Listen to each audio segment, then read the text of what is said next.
We don't advocate violence, but our people have been the constant victims of brutality on the part of America's racists, and the government has found itself either unwilling or unable to do anything about it. So out of necessity, we've reached a point now where our people must form self-defense units with which we can defend ourselves against the southern racists like the Ku Klux Klan, the White Citizens Councils, and others. This really amounts to guerrilla war, doesn't it? Well, whenever you are up against a enemy that's more heavily armed than you and with superior arms, the only way to defeat him is with guerrilla warfare. And if the oppressed people in Asia and Africa and elsewhere have to resort to guerrilla warfare to protect themselves or to gain their freedom, I think that it is only a matter of intelligence to expect 22 million black people in America eventually to develop the same strategy and the same tactics. You have been reported using the words black nationalism. Do you really mean a separate Negro state in the United States? No, we don't mean a separate Negro state, but we do feel that in areas where our people live, our political philosophy of black nationalism with us only means that we should control the politics and the politician in the community where we live.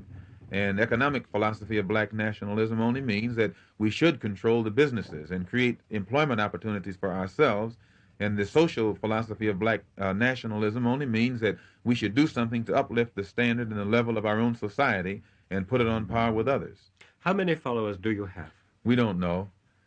We feel that most black people in America who are dissatisfied are in strong sympathy with getting some action right now. And the only right now program, the only right now group in America is the Organization of Afro-American Unity. There's been great publicity given to the fact that heavyweight champion Cassius Clay is one of your followers. Do you think he's a sincere follower?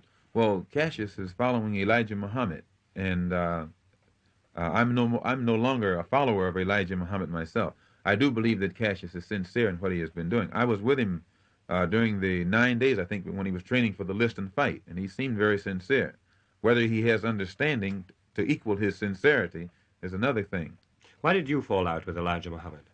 Well, some internal disagreements and differences that I would rather not go into, but I think that they will come out in public before long. These were personal differences? Well, for one thing, I believe in the religion of Islam, and I went to Mecca recently to get a better understanding of it, and I think that the black Muslim movement itself, if it doesn't adopt the Sunni practice of Islam, the orthodox practice of Islam, that it will disintegrate and fall apart.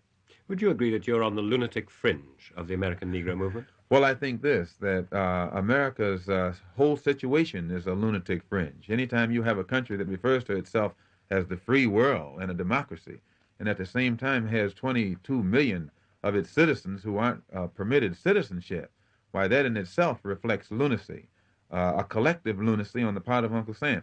And you almost have to be insane to deal with an insane man or an insane situation.